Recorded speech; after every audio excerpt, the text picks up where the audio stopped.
Bonjour à tous, mon nom est François Letarte et bienvenue sur ma chaîne JDRD30, une chaîne consacrée aux jeux de rôle sur table vidéoliste. On va faire du game dropping comme que je l'aime. Je vais vous dire c'est quoi. En fait, il y a participants de jeux de rôle, des fois, bon, il y a du monde qui lance des questions pour animer le groupe Facebook. Puis les deux dernières, j'ai répondu par écrit, puis ça me tentait pourquoi pas en faire une vidéo. Fait que voilà, me voici. C'était la première question, c'était deux questions en fait qui étaient comme l'inverse l'une de l'autre, ok? La première question c'est, parlez-nous d'un jeu de rôle qui devait pas vous plaire mais que finalement vous avez aimé. Et l'autre question c'était, parlez-nous d'un jeu de rôle qui aurait dû vous plaire mais que finalement vous n'avez pas aimé. C'est sûr que je pense que les gens qui s'amusent à essayer différents jeux de rôle finissent tout le temps par trouver des réponses à ce genre de questions-là. Fait que j'ai cherché dans ceux qui m'avaient peut-être le plus marqué, puis j'ai une réponse pour chaque. Bon. Fait que le jeu de rôle que finalement je pensais jamais aimer puis qui me plaît. Bon, on va vous dire, en fait, c'est un jeu que je vous ai déjà parlé dans le passé, c'est Savage Worlds. Savage Worlds, maudit que j'aime ça, mais ça a pris du temps avant que je dise je vais l'essayer. Puis je vais vous dire, c'est une raison complètement niaiseuse, là. C'est parce que j'aimais pas le nom du jeu.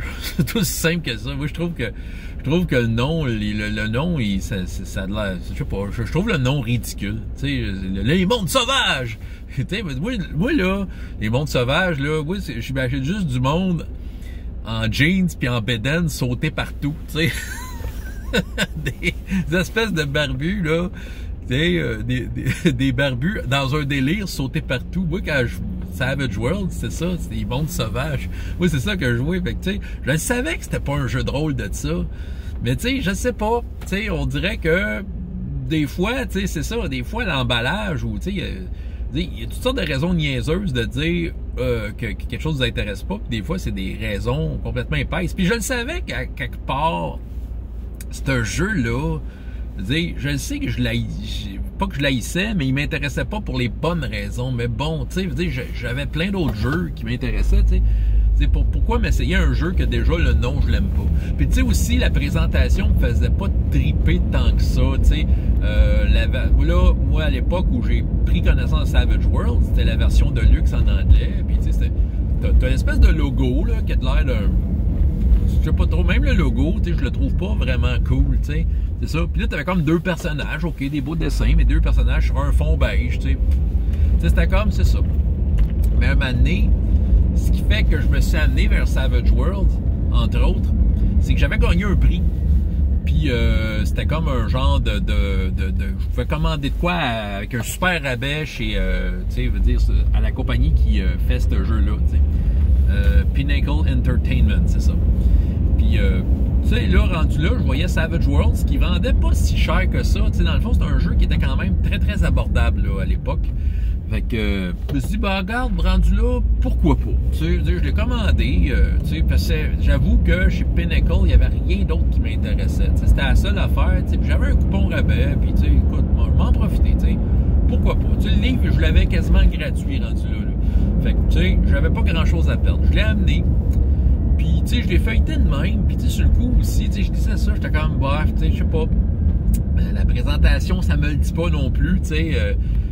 C'est ça qui arrive. Là, tu sais, déjà, je partais dans le moins à cause du nom. Puis, je trouvais que la couverture, je la trouvais plate. Puis, l'intérieur, ça me le disait pas. Tu sais, c'est pas que la mise en page est mauvaise, mais bon, tu sais, on dirait que tout ça faisait en sorte que j'étais comme, bon, je vais le mettre là. Un jour, je vais le lire. Par curiosité. Parce que je l'entends tellement parler. C'est ça. Là, à un moment donné, je me suis mis à m'informer sur Savage Worlds à droite pas à gauche, qu'est-ce qui se faisait. Je me suis dit, il y a de l'air d'avoir de quoi d'intéressant finalement avec Savage Worlds.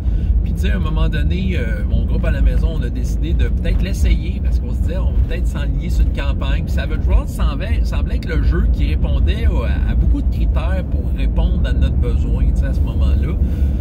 Puis on avait découvert qu'il était sorti en français, fait que je m'étais acheté le livre en français. T'sais, déjà, c'était comme un bon, c'était comme un plus pour notre groupe. Là. Puis là, c'est ça. Puis tu sais, il y a du monde qui m'en parlait de Savage Worlds aussi. Puis là, à un moment donné, j'ai donné une go.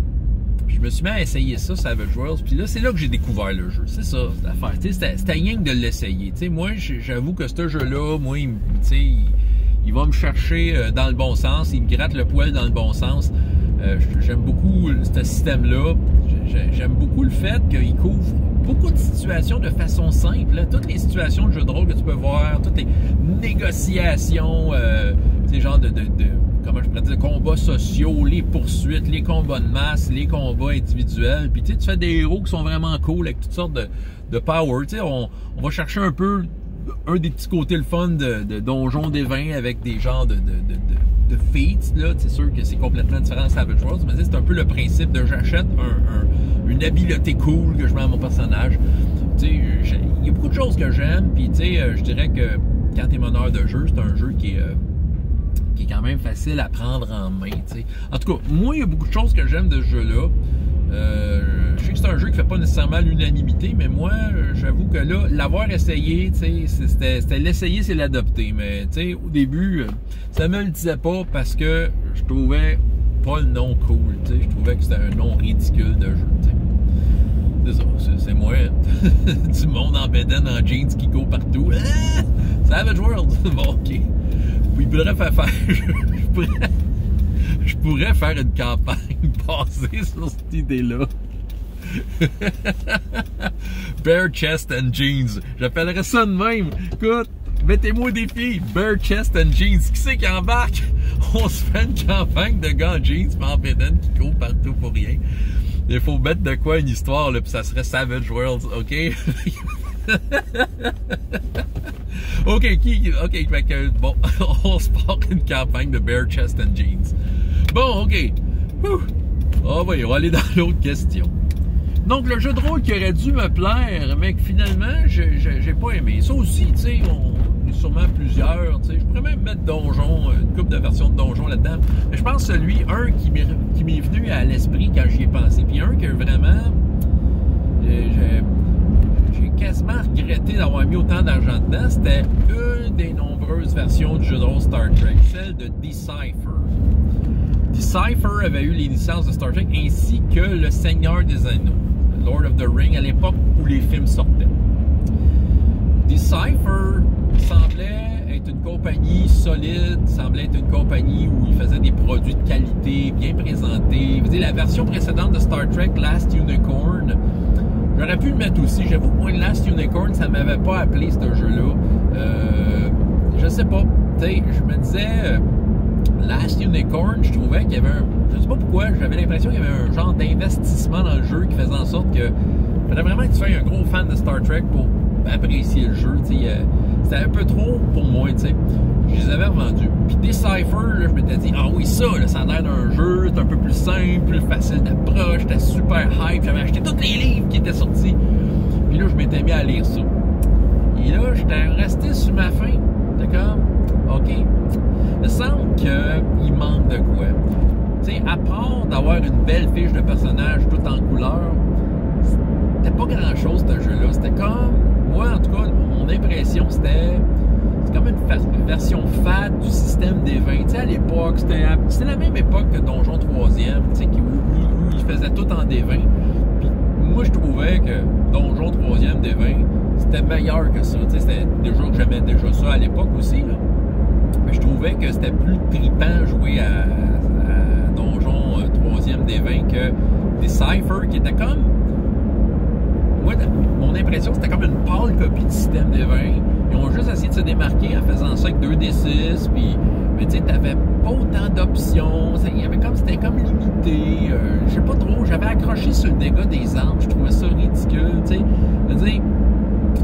Tu sais que, OK, qu'à Donjons et Dragons, tu sais, mettons qu'une dague qui fait 1 des 4 de dommages, puis qui tue pas ton guerrier du 10e niveau du premier coup, tu sais, on a comme un peu avalé la pilule depuis le temps, là, on s'entend, là, on est capable d'expliquer le pourquoi du comment, d'être capable de justifier ça. Mais à Star Trek, tu sais, je regardais je pense que la dague faisait un dommage justement ridicule. Puis là, tu sais, puis je pense que, tu sais, là, je checkais les points de vie des joueurs, puis tu sais, je me disais, bordel, tu peux pas tuer quelqu'un d'un coup de dague.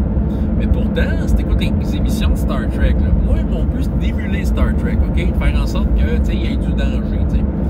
Puis, tu sais, je vais trop me souvenir d'un épisode où le capitaine Kirk affronte Sulu en bédaine, hein, un autre Savage Worlds monsieur, là.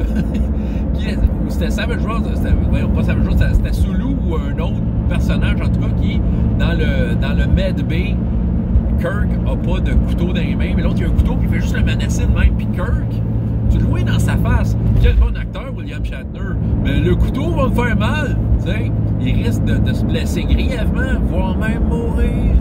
Tu sais, moi, là, des scènes de même dans Star Trek. Le capitaine Kirk, il a beau être un gars qui, selon ton jeu, est 20e level, là, dans l'émission, il a peur du couteau, tu sais. Fait que, tu sais, je trouvais que là, des Cypher passaient à côté en disant que, ouais, tu sais, la seule affaire qui ferait peur à un joueur, c'est un phaser à désintegrate, tu sais. Fait que pour moi, c'était comme... Je trouvais que le jeu passait à côté de bien des affaires, puis en le lisant, j'étais comme, ouais, cette affaire-là, ouais, cette affaire-là. Puis, tu sais, autrement dit, je pense que j'ai été trop emballé. Je pense qu'ils ont fait une bonne campagne de pub parce qu'ils ont eu mon argent. Hein? Puis j'ai acheté bien des affaires d'eux autres, mais j'ai pas joué avec. Non, il y a quelque chose qui marchait pas pour moi avec ce jeu-là. Fait que Star Trek, la version Decipher, c'était un livre bleu et un livre rouge, entre autres. Là, puis, tu sais, écoute, le livre était beau, tu sais, ça donnait le goût, tu sais. Ben, c'est ça. Puis de toute façon, je vais vous dire, je vais faire une parenthèse sur Star Trek, mais j'ai un peu abandonné l'idée de jouer du Star Trek depuis longtemps. Parce que toutes les fois que je me suis essayé, c'est le genre d'univers que je pense qu'il faut jouer avec du monde qui connaît Star Trek. Star Trek, c'est un univers qui est très, très codifié. Si tu veux vivre une expérience Star Trek, ça prend du monde qui ont vu une couple d'épisodes. Ils ont vu une couple d'épisodes puis qui comprennent un peu c'est quoi la logique de cet univers-là. Parce que si tu t'expliques rien, puis là, tu fais créer des personnages, puis là, moi, je veux être un sécurité de l'officier, officier de sécurité. Fait que là, il va avoir un red shirt, puis il va être musclé, baraqué. Oublie ça, là, quand il va découvrir que son phaser fait désintegrate, qu'est-ce que tu penses qu'il va faire la première game? Ben, il va faire de quoi? Qu'il va l'envoyer en cours martiale. Fait que, tu sais, c'est ça que tu veux. C'est vraiment ça que tu veux amener ta game. Tu sais, je pense que, malheureusement, pour jouer à Star Trek, ça prend des tricky.